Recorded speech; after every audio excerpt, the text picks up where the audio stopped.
ఓం సమర్థ సద్గురు శ్రీ సాయినాథాయ నమః. శ్రీ సాయి లీలామృతము అధ్యాయము 12 దక్షిణ పార్ట్ 2 రెండవ భాగము. అలా భావం నిలిస్తేనే నిజంగా దక్షిణ సమర్పించినట్లు. సాయి బివి దేవ్ వద్ద దక్షిణగా 4 నవర్లు తీసుకొని కూడా నీవు 4 ఇచ్చినా బాబాకు చెందింది ఒక్కటే అన్నారు. భక్తుడు ఎన్నిసార్లు తన అంతఃకరణ చతుష్టయం భగవంతునికి అర్పించినా ఆయనకు చెందేది ఆత్మ ఒక్కసారే. ఒకప్పుడు మరికొంతమందితో పాటు రఘు అనే సాయి భక్తునికి కూడా జైలు శిక్ష విధించారు. అతడు వ్రాసుకున్న అప్పీలు మెమో చూచి చందోర్కర్, దీక్షిత్ మొదలుగున్న వారు కేసు చాలా బలంగా ఉన్నదని, లాభం లేదని చెప్పారు. అప్పుడు సాయి అతన్ని ధుమాల్ వద్దకు పంపారు. నిజానికి ఎట్టి ఆశ లేకున్నా కేవలం సాయి ఆదేశంగా మాత్రమే ధూమాల్ అహ్మద్ నగర్ మెజిస్ట్రేట్తో మాట్లాడాడు. నాటి రాత్రి రఘుకు కలలో సాయి కనపడి, రేపు మీరంతా విడుదలవుతారు, ఏడవకండి అని చెప్పారు. ఆశ్చర్యం! క్రింది కోర్టులోని రికార్డు తెప్పించకుండానే ఆ కోర్టులో అప్పీలు గాని విచారణ గాని జరగకనే అది కేవలం గ్రామ తగాదాల వలన ఆరోపింపబడిన నేరమని నిర్ణయించి మెజిస్ట్రేట్ వారందరినీ విడుదల చేశాడు. ఇది న్యాయశాఖ చరిత్రలోనే అపూర్వం. రఘు 300 రూపాయలు ఫీజుగా ధూమాల్కు చెల్లించాడు. వెంటనే ధూమాల్ షిరిడీకి వెళ్ళాడు. సాయి ఆ పైకమంతా దక్షిణగా తీసేసుకొని రఘు విడుదలైంది కేవలం తమ కృప వల్లనేనని సూచించారు. అలానే సాయి అతనికి ఒకసారి 50 రూపాయలు దక్షిణ అడిగారు. అతని వద్ద పైకం లేదంటే సాటేని అడిగి తెమ్మన్నారు. అంతకుముందు సాటే తన పెన్షన్ 50 రూపాయలు పెంచమని ప్రభుత్వానికి అర్జీ పెట్టుకున్నాడు. సాటే సంతోషంగా 50 రూపాయలు ధూమల్కి ఇచ్చాడు. ఆ రోజునే అతని పెన్షన్ పెంచుతూ ప్రభుత్వం ఆదేశించింది. భక్తుల బాధలు తొలగించడానికి కూడా బాబా దక్షిణ అడిగేవారు. ఒకసారి ఆయన అడిగితే ఒక పోలీస్ ఆఫీసర్ తన వద్ద పైకం లేదన్నాడు. నీ పర్సులో 50 రూపాయలు ఉన్నాయి అన్నారు బాబా. అతడు ఆశ్చర్యంతో ఆ పైకం సమర్పించాడు. ఆయన కొద్ది మాత్రమే తీసుకొని మిగిలినది నీకు అవసరమవుతుంది అన్నారు. త్వరలో అతడు చిక్కుల పాలై వాటిని తొలగించుకోవడానికి ఆ పైకం ఖర్చయింది. కష్టాలు తీరాక అతడు ఆ మొత్తం సాయికి దక్షిణగా సమర్పించాడు. అతడు ఆ పని ముందే చేసి ఉంటే చిక్కులే వచ్చేవి కావు. ఒక భక్తుడు దక్షిణ ఇవ్వాలని 2 రూపాయలు వేరుగా జేబులో పెట్టుకున్నాడు.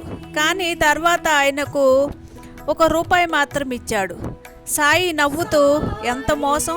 మొదట ఈ ఫకీర్కని 2 రూపాయలు జేబులో పెట్టుకొని కూడా 1 రూపాయి మాత్రం ఇస్తారు. చాలినంత డబ్బు వేరే జేబులో ఉన్నది కదా అన్నారు. అతడు ఆశ్చర్యపోయాడు. సాయి కోరే దక్షిణ ఒక్కొక్కప్పుడు భవిష్యత్తును నిగూఢంగా సూచించేది. ఆయన గదులతో భవనం నిర్మించదలిచి సాయిని దర్శించాడు దేవ్.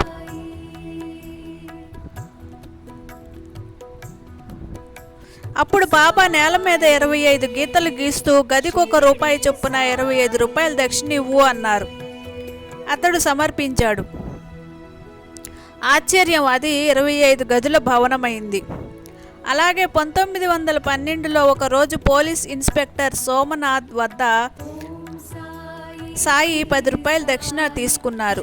ఆ రోజు నుంచి అతని జీతం నెలకు 10 రూపాయలు పెంచినట్టు 6 నెలల తర్వాత అతనికి ప్రభుత్వం నుండి ఉత్తర్వు వచ్చింది. నాచినే శంకర్రావు నమస్కరించగానే బాబా 15 రూపాయలు దక్షిణ కోరారు. అతడు తన వద్ద డబ్బు లేదన్నాడు. వెంటనే సాయి 30 రూపాయలు ఇవ్వమన్నారు. అతడు తిరిగి అదే బదులు చెప్పాడు. సాయి 64 రూపాయలు కావాలన్నారు.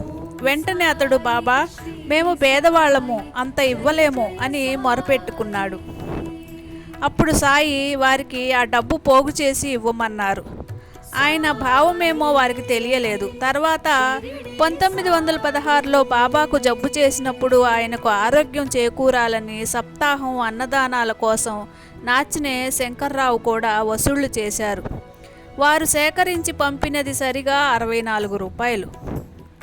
సాయి పవిత్రుల వద్ద మాత్రమే దక్షిణ స్వీకరించేవారు. ఉంపుడు కత్తి నుంచుకొని సుఖరోగాలతో బాధపడేవాడొకడు షిరిడీకి చేరి బాబాకు 50 రూపాయలు ఇవ్వబోయాడు. సాయి కోపంతో, నీ డబ్బు నాకొద్దు, నీవు ఒకతనే ఉంచుకున్నావు కదా, ఆమెకివ్వు అన్నారు. అతడు సిగ్గుతో తల వంచుకొని వెళ్ళిపోయాడు.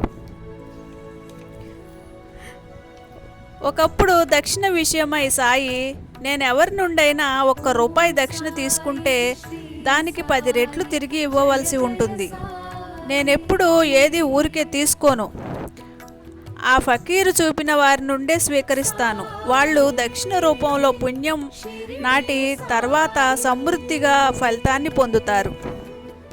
సిరి సంపదలు ధర్మాన్ని సాధించడం కోసమే ఉన్నాయి.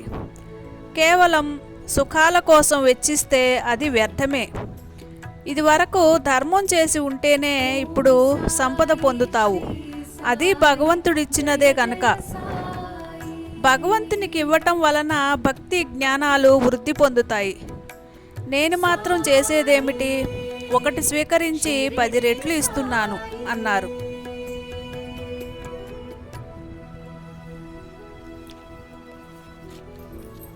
ఓం సాయిరామ్.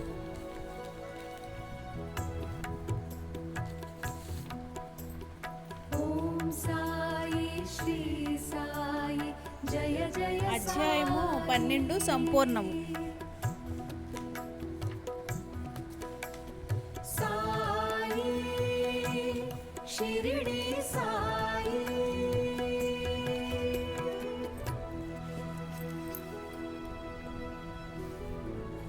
ఓం సమర్థ సద్గురు శ్రీ సాయి నాథాయ నమః. శ్రీ సాయి లీలామృతము అధ్యాయం 13 సాయి సాంప్రదాయము. ఇహపర శ్రేయస్సుకు చేకూర్చే జీవిత విధానమే ధర్మం సృష్టి. మానవుల తత్వం ఎరిగిన మహనీయులు అన్ని దేశాలకు తగిన ధర్మం బోధించారు. ప్రకృతిలో ప్రతిదానికి వృద్ధి, క్షయము, పునరుద్ధరణ సహజమైనట్లే ధర్మానికి కూడా సహజం. కాలక్రమేణా ధర్మంలో మూఢాచారాలు చోటు చేసుకొనడం వలన మతద్వేషాలు ఏర్పడ్డాయి. అందుకే ప్రతి యుగంలో వలెనే ఈ యుగంలో కూడా నిజమైన ఆధ్యాత్మిక ధర్మం తెలిపి మూఢాచారాలు తొలగించడానికి బాబా అవతరించారు. శ్రీకృష్ణుడు, బుద్ధుడు, క్రీస్తు, మహమ్మదుల వలనే ఆయన మనకు ధర్మం తెలిపారు. ఒక పేద బ్రాహ్మణుడు బాబాను ధన సహాయం కోరాడు. లోపల ఆయన ముస్లిం అనే శంక కూడా ఉన్నది. మొదట కొంతసేపు సాయి పట్టించుకోలేదు. కానీ చివరకు ఒక కాగితపు పొట్లమిచ్చి, దీనిని ఇంటికి తీసుకుపోయి నువ్వు బిడ్డలు తినండి, దారిలో విప్పి చూడవద్దు అన్నారు. అతడు తన ఊరికి బయలుదేరాడు. పోను కుతూహలం ఎక్కువై చివరకు ఒక కాలువ గట్టు చేరి ఆ పొట్లం విప్పు చూచాడు. అందులో పొట్టేలు మాంసం ఉన్నది. వెంటనే దానిని కాలువలో పారేశాడు. నీటికి తగులగానే ఆ మాంసం బంగారంగా మారి చూస్తుండగా మునిగిపోయింది. అతడు నిరాశగా తన పైపంచ కాలువలో పిండుకున్నాడు. అప్పుడు అందులో ఒక సన్నని బంగారు పోగు కనిపించింది. సద్గురువు యొక్క వేషభాషలు పట్టించుకోక ఆయనను విశ్వసించిన వాడే కృతార్థుడవుతాడు.